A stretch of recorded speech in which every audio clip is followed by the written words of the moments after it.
That's the option 13.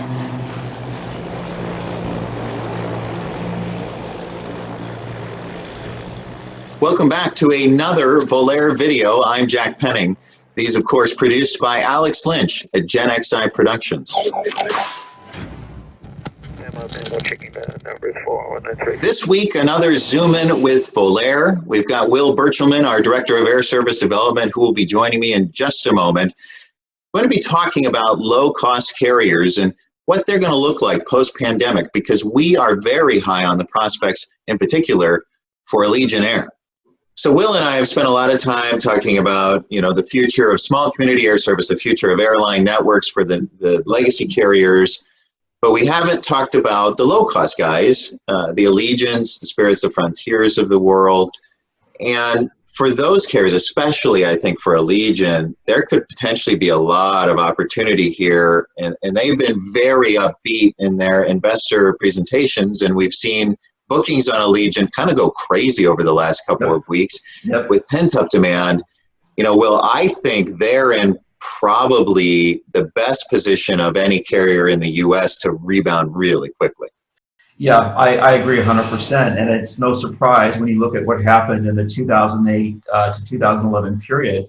Allegiant was a much smaller carrier back then, but they were able to leverage, them being a nimble operator, extremely low cost, and really grew into a low cost carrier powerhouse. And I think we're going to see that happen again. The greatest advantage that a carrier like Allegiant has is they have flexibility, and that flexibility allows them to turn on a dime and shift aircraft resources where demand warrants. I think it's also, people, we think of Allegiant as being a leisure carrier, and certainly, they've put all their attention on, flying people to leisure destinations and, even building their own hotels. But in a world where there was true calamity and people were no longer traveling for leisure, it is entirely conceivable that a carrier like Allegiant could essentially transform its business model and use its same low cost approach to fly more to businessy type markets. They could fly point to point from large population centers that previously didn't make any sense because they were dominated by the network carriers. But we have to assume that in this world post-COVID, there are going to be markets that are left behind. And whether it's Allegiant or whether it's Moxie or the new Extra Airways, Spirit, Frontier, there's going to be some pieces to be picked up. And I think it's those interesting point-to-point pieces that we're really going to have to watch for. Yeah, I think Allegiant, because of the way they're structured, they can be very nimble. So say there's an outbreak in Phoenix in the fall, they can move those planes to Florida in the fall and fly more in the east. They have a lot of flexibility. I think Spirit and Frontier, they don't have quite that flexibility because they have structured those networks in a very complicated way, where more like a Southwest, they're flowing planes across the network every day. It's worked great with robust demand, but we have to see how that works maybe with less demand. That's right. And I think that's where we get back to this whole notion of, what does the recovery look like? And I think anyone can sit down and, try to take some numbers and do some forecasts, but it's going to come down to how people in general react. I tell all my clients this.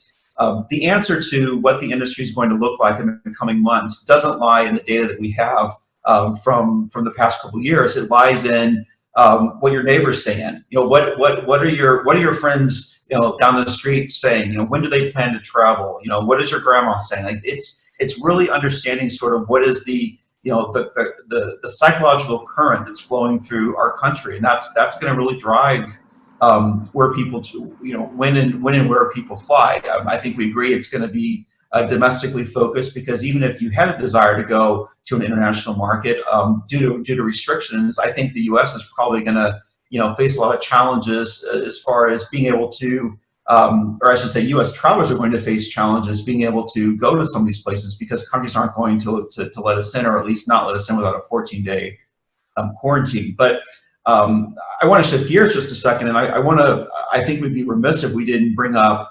Moxie, Extra, these carriers, going into this pandemic, were well financed, at least well financed as we understand.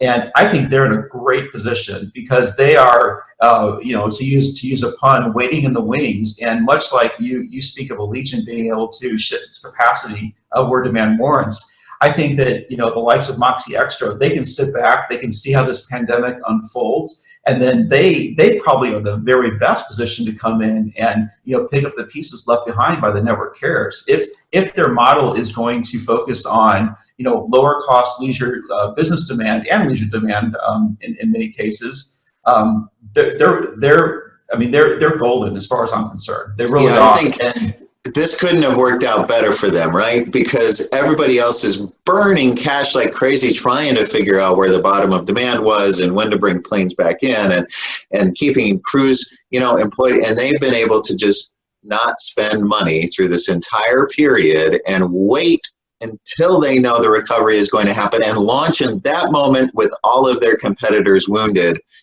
I mean, it couldn't have worked out any better. Again, we thank Will so much for joining us for another edition of Zoomin with Volaire.